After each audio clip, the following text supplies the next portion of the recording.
You are always in Africa. You got the African Day Parade. You don't see the Africans. You got the festival that be going on in Brooklyn, the band festival, the African festival. Where's the Africans at? When we doing our rallies and our marches, where's the Africans at on your side? Talk to us really about that, man.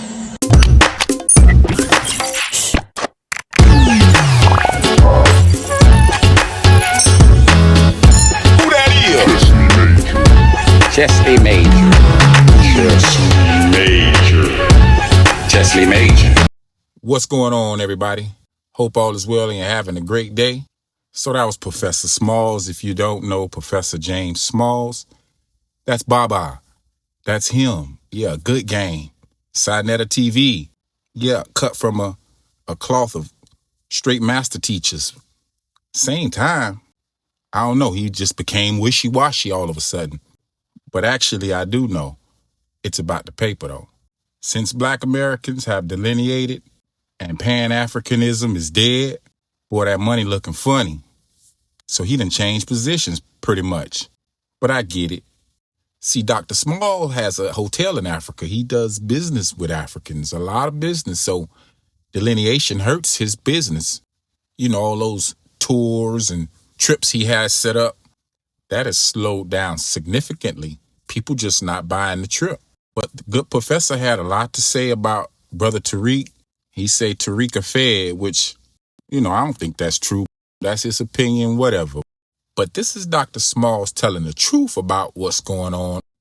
And this is back in the day on Sidnetta TV. Y'all check this out, and I'm going to get back with you. Check this out. See, let me tell you something. We think slavery in America was something. Slavery in Africa is still in force. You talking about deaf, blind, and dumb. Don't confuse because somebody got on some printed cloth that's printed in Holland or India that you're looking at an African cultural expression. That's not an African cultural expression. That cloth was printed in a European country and then sold to Africans. And they've accepted that as their cloth. You understand what I'm saying? Just that piece. Now, they do speak the language, but they know less about their history than you and I do. So you've got a deaf, blind, dumb, backwards person speaking an African language, coming from the African country, came here to be a parasite on their own people with no respect for themselves as human beings, and then because they speak a language, try to make you play you off like they got something culturally that you don't have. The most culturally enforced African in the world is the African American.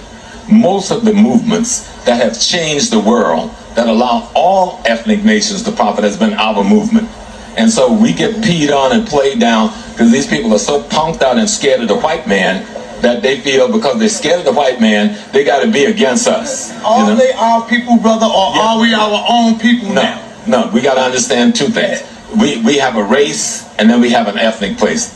Ethnically, we African Americans. Just like a guy from Africa, he can say he's African, but there's no country called African. He's either Nigerian, Ghanaian, Malian, or something. That's his ethnic nation. Racially, we are together, but economically, we may well be enemies. And we have to be clear on that. That our economic enemy is just that. And if you deal with your economic enemy like it's your friend, you're going to be the loser at the end of the day. Now, we raised the question of Pan-Africanism in this hemisphere. You know, you had the brothers from Trinidad, and then you had W.B. Du Bois, and we created this phenomenon. But Africa has never created a Pan-African movement. You understand? Africa has never really supported a Pan-African movement.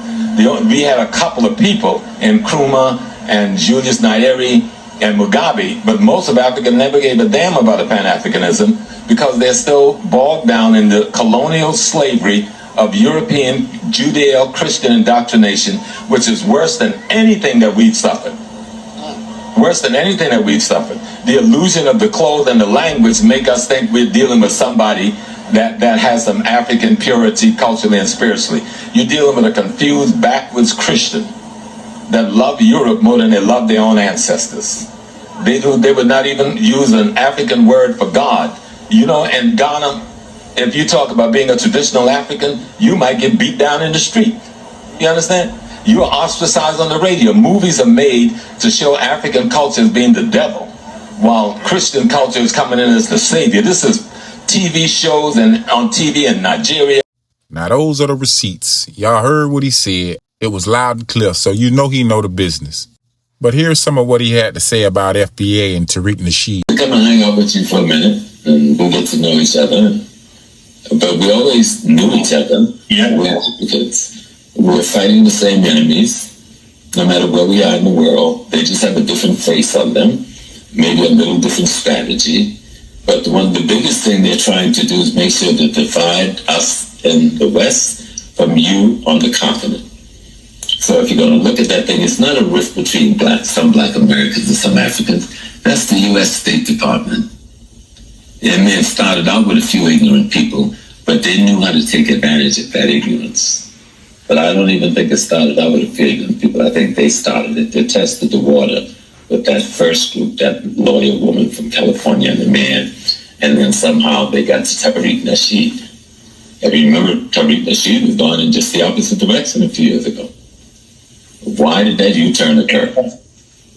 Now, like I said, I was surprised because I watched all the Hidden Colors. That's where I discovered you, from the Hidden Colors, and I'm like, how did you move from the Hidden Colors to this? Like, it doesn't, yeah. Well, he may not be an agent. He just may be disgusted and tired of thinking that he's being taken advantage of by his brothers and sisters from the continent because of his own ignorance. Just like the brothers and sisters from the continent think they're being taken advantage of when they come over here by some of us. And that's from a lack of relationship. And I'm telling you that the State Department and the American Immigration Department is right at the center of that. To my group, and pay my respects to the family. But we just need to do more things together. We need to learn more about one another's history. Because you can't fight a Tariq Nasheed unless you know history. And he's not a good historian, but he got enough facts because he's a good researcher that he can put you back. Now, those were some of his recent comments. He just got online about 2 weeks ago, 3 weeks ago, and that's what he had to say. He had a lot to say about Tariq Nasheed, FBA, and, he talking crazy, and I know it's about that paper. Before this, though, he wasn't talking like that. But I want y'all to see how he was talking actually before what you just heard. Y'all check this out. We allow people to have us deny our identity as African Americans while other Africans come from other places and try to assume that identity for economic reasons and political reasons, and yet do not ally themselves with the African American. In most instances, that those immigrant African community tend to ally themselves with the European American, not understanding what the historical relationship between the African American and the European American is, or the war, the cultural war and the spiritual war and the economic war and the political war that still exists between those two communities. So when you're an African from another place and you come and say, well, I can't get caught up in that, I'm here to make money, then you ally yourself with someone I'm at war with and wonder why I treat you a certain way. So you need to understand what you have just done. Besides disrespecting me in my country, something I would never do to you in your country. I would not go to Senegal and choose the side of the French against you. I would not come to Jamaica and choose the side of the Brits against you. So why would you come to America and choose the side of the white American for whatever reason, economic, political, cultural, or whatever, against me and my interests, and then tell me I'm unwelcoming to you? I welcome my friends and my brothers and sisters. I do not welcome my enemies, whether they look like me or not. Let's get that clear up front. And then let's look at some of the episodes in the epic history. It was very interesting to hear Dr. Smalls speak the way he was speaking. I lost a lot of respect for this guy. You understand me? See, Dr. James Smalls definitely knows what time it is. At this point, he sounded like one of those old washed up niggas. One of those old niggas who just got the fight knocked out of them. Ain't got no more fight in them. So they just capitulate to the bull crap. They go ahead and lay down. He get around these Africans, as you can see, and now he talking crazy about FBA, the lineage, the movement, everything. You know what I'm saying? So it's all about the money that's drying up, because he know the whole spiel. He know how these people get here and treat us. And yeah, the State Department and the federal government does have a lot to do with it, because when they get down there to immigration, they do tell them people Stay away from them blacks because they troublemakers. And reason being, them folks, they love to hate us. We know that. As far as the Africans go, they pick up and take the side of the oppressor.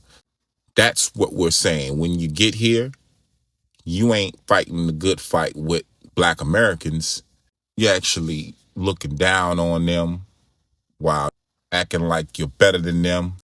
When you just come from a crap hole country where you got to squat to take a crap and flies is flying around the kids' bellies, people barely got something to eat, and every time you walk down the street, you're kicking up dust on a dirt road, living in a shanty town where rain's getting in your roof, but you want to get to America, and act like it's all that.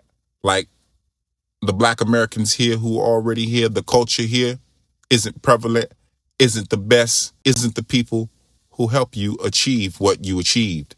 We are the people who help you get here. So show some respect is all we're saying. Dr. Smalls knows this. But see, when you start touching people's money and getting in the way of their paper, they start talking funny. And that's all that's happened here. Dr. Small, he know them folks got smoke for us. We don't got smoke for them. And it's a one-sided relationship where we're always putting in and they're always taking out. And then they get here and say, well, we came here with 2 pennies to rub together, and that's how we survived. When you know damn well you had to get here by plane, by boat, and when you got here, you already had things set up for you because that's what we did in this country. We set it up so people can land safely and have a nice place to go to school, go to work, and achieve some accomplishments. Meanwhile, there's no place for us on your continent, in your country, on your island, where we can land safe, have some good accomplishments and achievements, go to school, and get all kind of government assistance and help, while simultaneously talking crap about people who are native to that country or continent. Black Americans wouldn't do that anyways.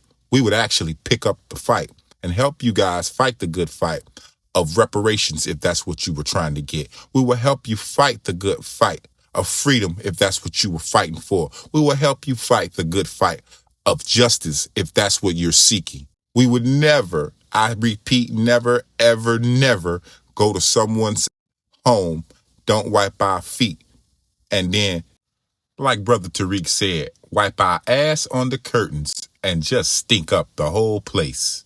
Just go and say, you know what? F these people. We don't give a damn about all the things that they help us get. We don't give a damn about their accomplishment. We don't give a damn about their struggle. It's all about us, us, us, and bootlicking for butter biscuits and kissing the oppressor's ass just so you can get some cash. That ain't FBA. That ain't black Americans. Though we do have some amongst the ranks. I'ma keep it real. We do have some coons and some bootlicks who actually will throw us under the bus for a couple bucks. Because for some, it's actually money over everything. Money over respect, money over integrity, money over love, money over family, money over community. Let me know what you think about Dr. James Smalls switching up and acting all wishy-washy, snapping on FBA and calling Tariq Nasheed a Fed and trying to show his behind in front of these Africans. Leave a comment down below. Subscribe at the bell if you're not subscribed. Thanks for all that you do. Love you guys. See you on the next one. Peace.